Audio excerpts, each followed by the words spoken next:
So today I will be breaking down the American Revolutionary Era, which was from 1760 to 1790.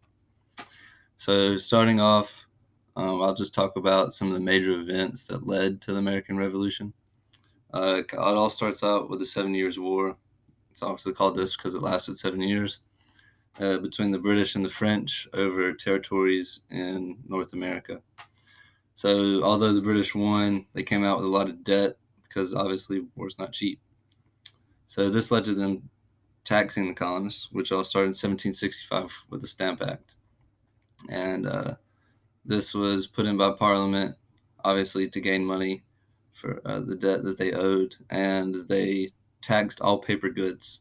And the colonists were not used to Parliament having much to do with them because the colonists, in a way, kind of thought they were independent of the British.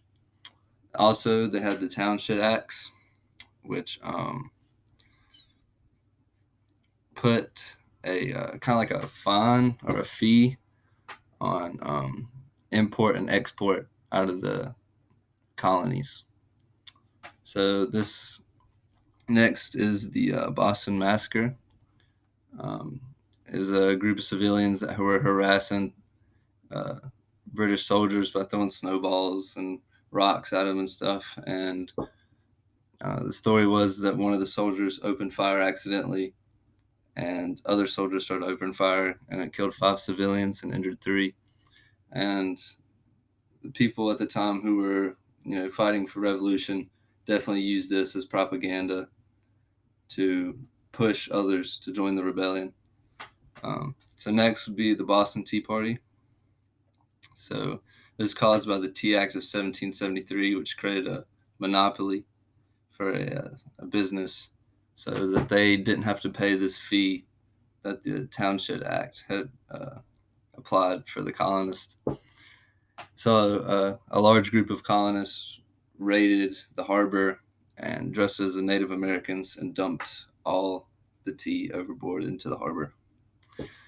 And lastly was the Intolerable Acts. This was the reaction of British Parliament to the Boston Tea Party.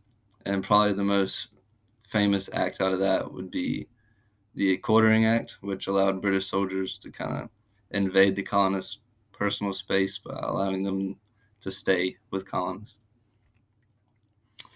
So next I'll be talking about the U.S. Constitution and the problems that it addressed.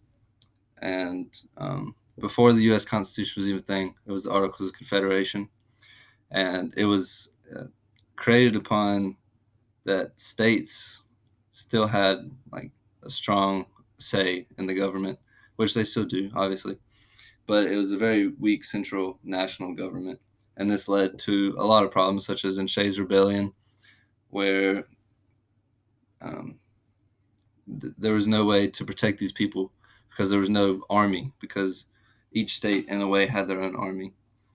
And so some of the problems solved by the Constitution include slave trade and how slaves would affect representation in Congress, which came with a 3/5 compromise stating that for every 5 slaves, 3 votes would be counted.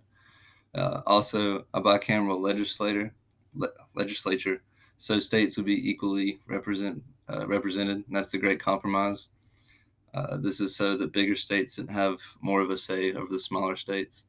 A system of checks and balances in the 3 branches of government, which keep each branch in line, so to say, and it gave the federal government more power over the state government. And then lastly, ideas on race in early America. So slavery was still something that had not been fully addressed. Many of the states in the northern part of the United States had kind of, in a way, abolished slavery, even if it wasn't officially a law.